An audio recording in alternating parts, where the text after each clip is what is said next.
Hello, good morning. तो आज class बहुत ही इम्पोर्टेंट क्लास है क्योंकि आज की हम क्लास में क्लासिफिकेशन की बात करेंगे। क्लासिफिकेशन और कैटलॉगी जो है बहुत ही महत्वपूर्ण टॉपिक है, बहुत ही इंपॉर्टेंट टॉपिक है लाइब्रेरी साइंस का।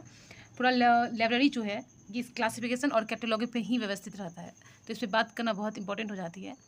वर्गीकरण मतलब आज इंट्रोडक्शन एक टाइप से कहिए तो इंट्रोडक्शन क्लास हो जाएगा, इंट्रोडक्शन ही क्लास है आज तरफ से। तो क्लासिफिकेशन समझने की सबसे पहले ज़रूरी है कि क्लासिफिकेशन है क्या, वर्गीकरण क्या होता है। तो वर्गीकरण हर कोई करता है अपनी लाइफ में, मतलब अभी भी सब आप भी किए होंगे वर्गीकरण, तो किसी ना किसी चीज़ का वर्गीकरण किया ही जाता है अपनी लाइफ में। इसका सबसे मतलब पहले समझते हैं कि वर्गीकरण मतलब क्या होता है। तो क्लासिफिकेशन मतलब होता है विभिन्न सामग्री, स्रोत, वस्तुओं के रंग, रूप, साइज, जैसे व्यवहार, जैसे उसका नेचर, बिहेवियर क्या है, वो सब के आधार पर भिन्न समूहों में बांटना वर्गीकरण कहलाता है। तो इसके पहले डिफिनेशन में हम बात ये कर लेते हैं कि विभिन्न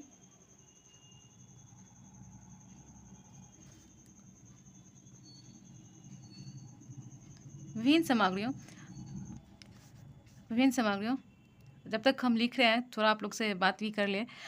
जो 25 तारीख का हर सर बोल रहे हैं, हर कोई बात कर रहा है ये जो 25 तारीख का आंदोलन करेंगे लाइब्रेरियन साइंस के लिए, लाइब्रेरियन एग्ज़ाम के लिए, तो आप लोग सहयोग कीजिए क्योंकि लाइब्रेरियन एग्ज़ाम बहुत वैकेंसी आना बहुत डिले कर रहा है और बहुत दिन सालों के बाद ये आ रही थी, वो भी कहीं रुक गया है। तो ऐसा नहीं करना चाहिए, सरकार को पता नहीं क्यों लाइब्रेरियन के एग्ज़ाम में ऐसा कर रहे हैं, तो सब सपोर्ट कीजिए।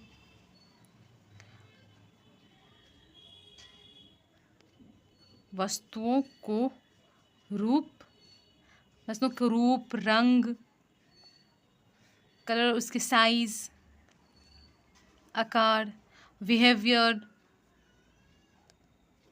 नेचर आदि मतलब इटिशे के आधार पर जो है, उसके बेसिस पे आधार पर विभिन्न करना, विभिन्न समूहों में बांटना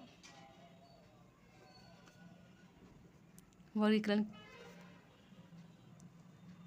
कहलाता है। तो विभिन्न सामग्री on different materials source divided object different group of रंग, colour, size on the basis of behaviour, culture, इट्रिसी इज कॉल्ड क्लासिफिकेशन। इसको अपने लाइफ में भी हम उतारे हैं, वर्गीकरण को हम अपने लाइफ में उतारे हैं। हम भी अपने सुविधा के लिए जो है हर चीज़ को जो है ना बांटने लगे हैं, वर्गीकरण करने लगे हैं। तो हम जो है इसका मुख्य जो उद्देश्य की बात करें, इसका मुख्य उद्देश्य जो है, मुख्य उद्देश्य की बात करते हैं कि ये समस्त जो है समस्त वस्तुओं को व्यवस्थित करना एवं आवश्यकता के अनुसार, अपने अनुसार, आवश्यकता के अनुसार, अपनी इच्छा के अनुसार, अपनी आवश्यकता होने पर कम से कम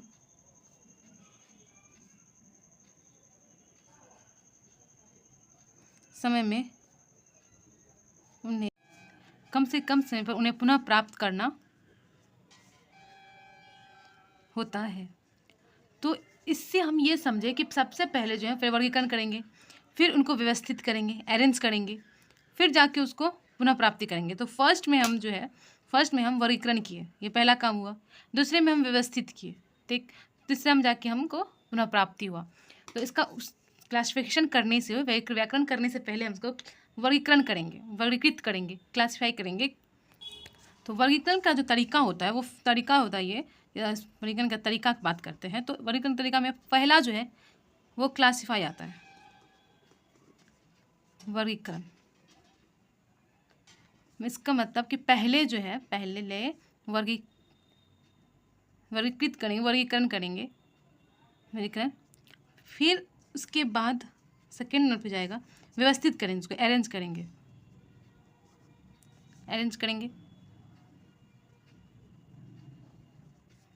व्यवस्थित करेंगे। इसका मतलब हुआ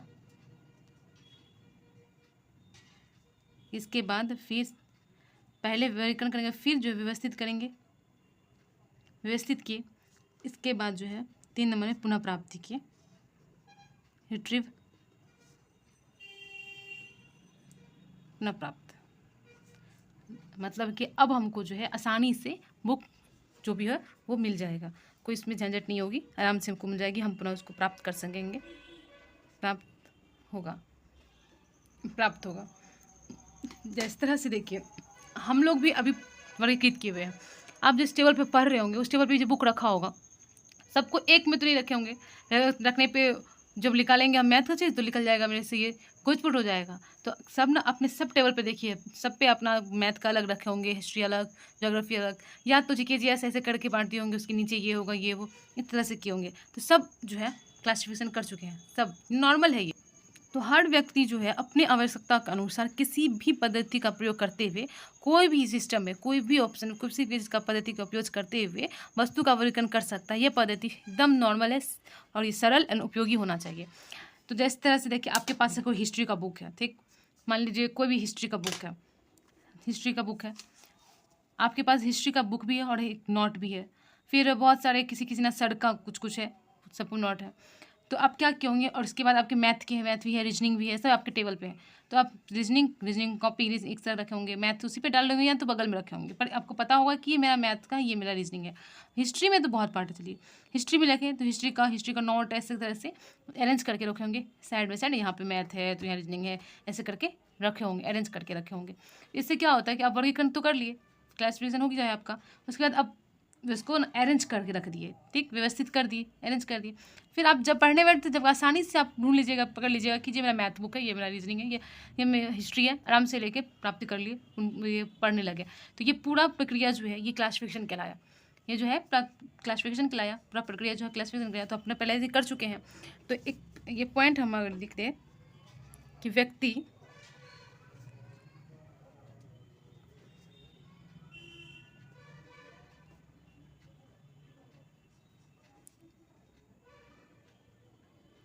अनुसार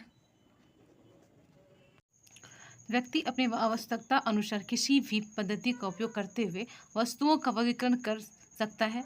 यह पद्धति सरल एवं उपयोगी होनी चाहिए, ठीक है। यहाँ तक कि अब बात करते हैं कि लाइब्रेरी का क्लासिफिकेशन। सबसे पहले यूनिवर्स ऑफ क्लासिफिकेशन आता है, फिर सब्जेक्ट आता है, सब्जेक्ट ऑफ क्लासिफिकेशन, उसके बाद जो है लाइब्रेरी ऑफ क्लासिफिकेशन आता है।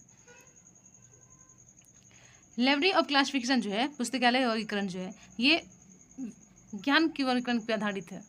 ये क्या है कि जो ज्ञान वर्गीकरण जो है ये लाइब्रेरी वर्गीकरण का आधार है, बेस है, क्योंकि लाइब्रेरी क्लासिफिकेशन जो है वो ज्ञान और सूचना का आधार है, सूचना का आधार है या वाहक है बोल सकते हैं।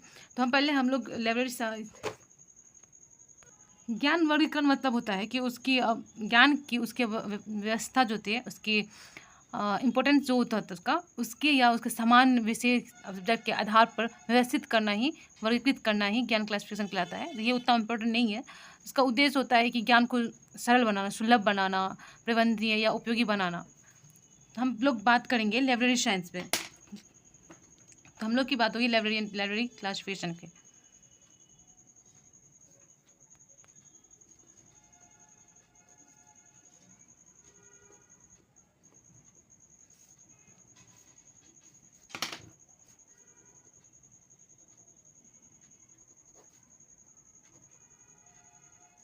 हम लोग बात करते हैं पुस्तकालय वर्गीकरण पे। किसे कहते हैं इसको, तो हम लोग बात करते हैं लाइब्रेरी क्लासिफिकेशन पे। लाइब्रेरी क्लासिफिकेशन जो है, पुस्तकालय वर्गीकरण जो है, पुस्तक या परिलेखन जो होता है, डॉक्यूमेंट, वो व्याकरण है। ये इसको हम ये भी कह सकते हैं कि ये जो है, ये जो पुस्तक वर्गीकरण है, ये पुस्तक, बुक, डॉक्यूमेंट या परिलेखन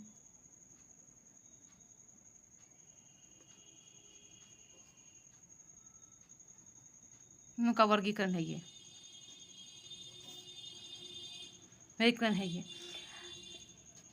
वस्तुतः जो है डॉक्यूमेंट्री वस्तुतः ज्ञान और सूचना का वाहक है। तो आधुनिक पुस्तकालय में जो परिलेखनों है, जितना भी डॉक्यूमेंट्स है, को उनकी ज्ञान सामग्री के आधार पर ही वर्गीकृत किया गया है।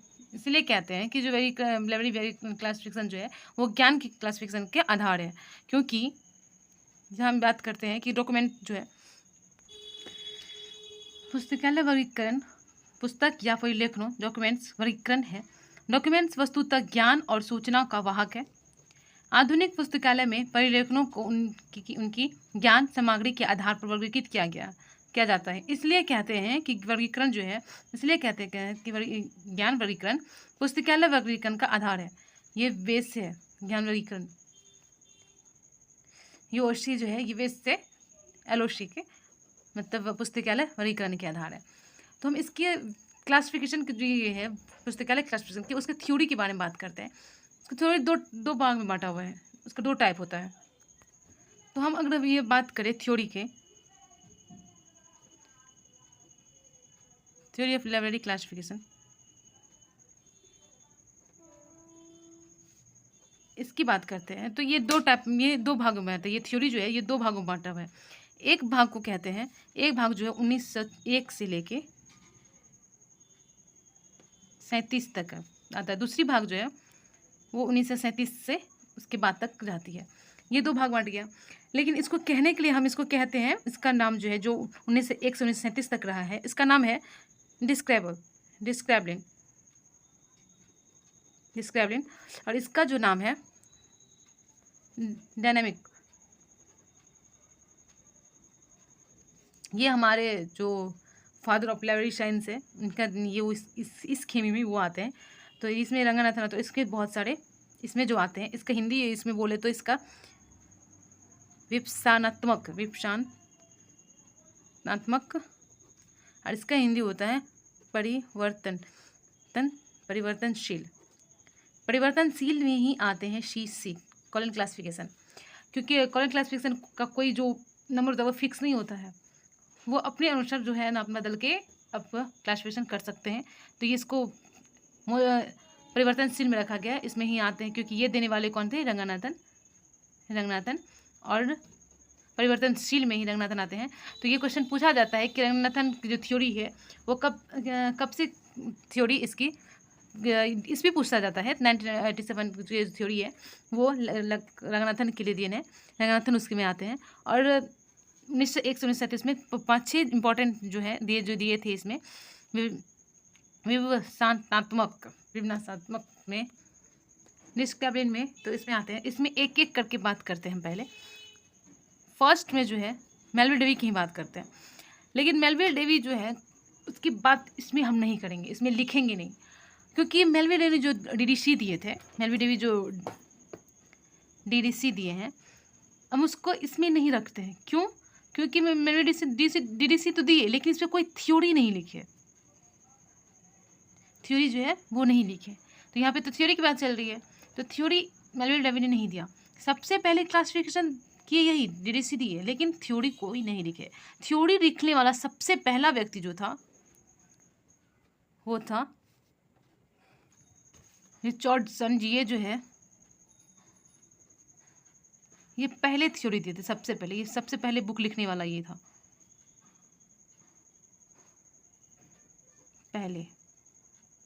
पहले बुक लिखने वाला यही थे।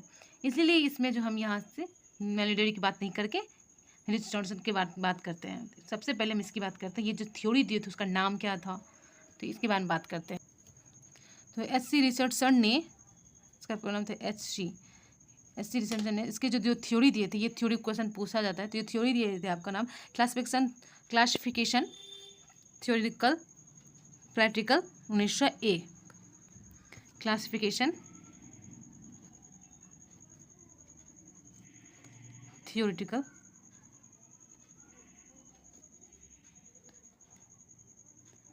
प्रैक्टिकल 1901।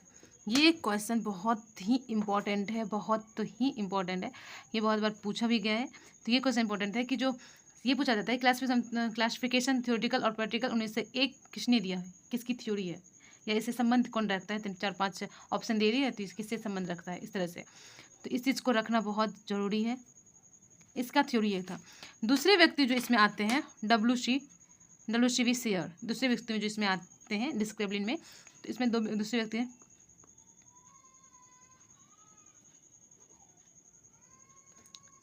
W.C. ये आते हैं। तो इसने भी जो इसमें ये 4 थ्योरी दिए थे। इसका चारों थ्योरी का इंपॉर्टेंट है, तो वो 4 थ्योरी के बारे में बात कर। इससे पिछले वाली क्लास में हम इसके बारे में बताए हैं, तो आप इसके बारे में जानने के लिए पिछला क्लास ज़रूर देख लीजिएगा, क्योंकि उसमें इसके बारे में सारा कुछ बताएं हैं। तो यहाँ पे हम बस थ्योरी की बात करेंगे, इसके बारे में बात नहीं करेंगे। तो इसके बारे में आप जानना चाहते हैं तो इससे पिछले वाली क्लास को ज़रूर देख लीजिए, इसका सारा जीवनी और जितना ये इसको क्या कहा जाता है, ये क्यों इतना इंपॉर्टेंट रखते हैं लाइब्रेरी साइंस में, ये सब पिछले क्लास में बता दिया गया है। तो आप उस क्लास को देखिए ज़रूर, तब यहाँ के आपको समझ में आएगा कि थ्योरिकल, क्योंकि एक दो थ्योरी ऐसा है जो उसमें भी बताया है। तो यहाँ तो सिर्फ हम थ्योरी का नाम देखेंगे, वहाँ तो उसके बारे में बताए हैं। तो आप जाके वहाँ क्लास कीजिए और वहाँ से देख लीजिए इसके थ्योरी जो है। नेक्स्ट, तो इसके जो थ्योरी जो बुक लिखे हैं, लिखा बुक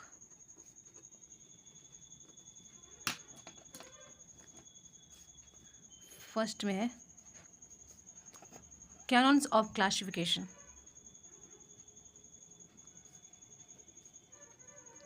आप लोग अगर नोट्स बनाते हैं तो इसको अंडरलाइन कर लीजिएगा, ज़्यादा बेटर रहता है इसे याद रखने में। दूसरी बात करें मैनुअल ऑफ लाइब्रेरी क्लासिफिकेशन। तीसरी ग्रामर ऑफ लाइब्रेरी क्लासिफिकेशन। चौथी में हम बात करें तो इंट्रोडक्शन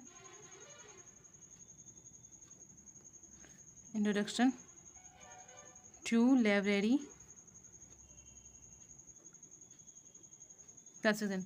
तो हम ये सब जो बात कर रहे हैं ये किस में आ रहा है, ये बात याद रखिएगा। एक्चुअली जो थ्योरी ऑफ लाइब्रेरी साइंस को 2 भाग में बांट रहे हैं, 1947 और 1901 से लेकर 1937 तक।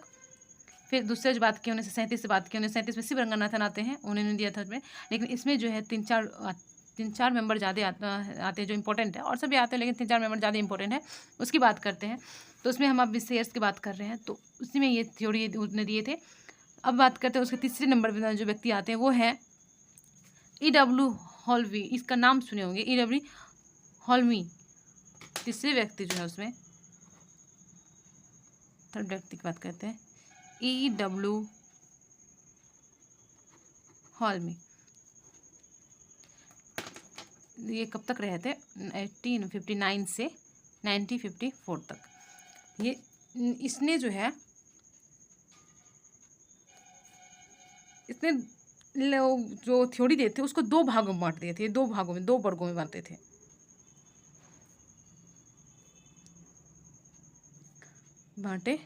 ये इसके द्वारा 2 वर्गों में बांटा गया था, या ये 2 वर्गों में बांटे थे। क्लास थोड़ा लंबा हो जाएगा अगर क्लासिफिकेशन, इतना बड़ा टॉपिक है क्लासिफिकेशन और कैटलॉगी, जो अगर सही से पढ़े उसको बताया जाए तो अगर 45 मिनट का 1 घंटा अगर क्लास होगा तो 1 सप्ताह से ज़्यादा लग सकता है, इतना बड़ा ये टॉपिक है। पर उतना यूट्यूब पे तो हो नहीं पाता है। चलिए जहाँ तक होता है अच्छे से कवर कर लेते हैं। तो इसके 2 भाग में बांटा। फर्स्ट जो भाग था वो मैकेनिकल क्लासिफिकेशन था, और दूसरे तो वो था फिलोसफिकल। तो फर्स्ट जो पार्ट थे वो थे मैकेनिकल क्लासिफिकेशन और फिलोसफिकल क्लासिफिकेशन, यांत्रिक वर्गीकरण और दार्शनिक वर्गीकरण। ये 2 भागों में बांटे थे। ये जो थ्योरी दिए थे, जो बुक लिखे थे, वो बुक जो नाम है the principle of library variant. तो क्वेश्चन पूछेगा the principle of library variant किसने दिया था, ये किसका थ्योरी है, तो डायरेक्ट हम लोग आंसर मानेंगे E.W. हॉल्मी। बुक का नाम था प्रिंसिपल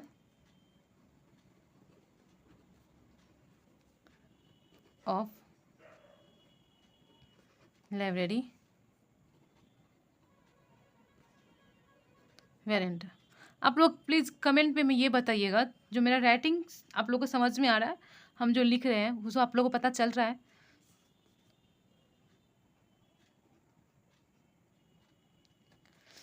बेटर है तो आप लोग बताइए ज़रूर, सही है, ज़्यादा आप लोग को समझ में आ रही है। 19 से 11 ये क्वेश्चन पूछा जाता है, तो हम लोग सब जिसको पूछा जाता है इंपॉर्टेंट है, सबकी थ्योरी जो है, सबकी बुक जो है वो इंपॉर्टेंट होती है, ये हम अंडरलाइन कर लेते हैं। प्रिंसिपल ऑफ लाइब्रेरी वेरिएंट हो गया इनका। अब चौथे नंबर पर जो व्यक्ति है उसके बात करते हैं J.D. ब्राउन, जेम्स डेफ ब्राउन। ये भी एक बहुत ही महत्वपूर्ण इंसान है, इसके बारे में भी आप लोग पढ़ चुके होंगे, देख चुके होंगे। तो इसने जो बुक दिए थे वो 4 बुक दिए थे, वो भी बहुत इंपॉर्टेंट है। तो वो भी इसमें पढ़ लेते हैं। डिस्क्रिप्टिव लाइन में ही वो भी आते हैं। ये तीसरे नंबर के व्यक्ति हो गए। चौथे नंबर में जो आते हैं जेडी ब्राउन, जेम्स जेफर ब्राउन।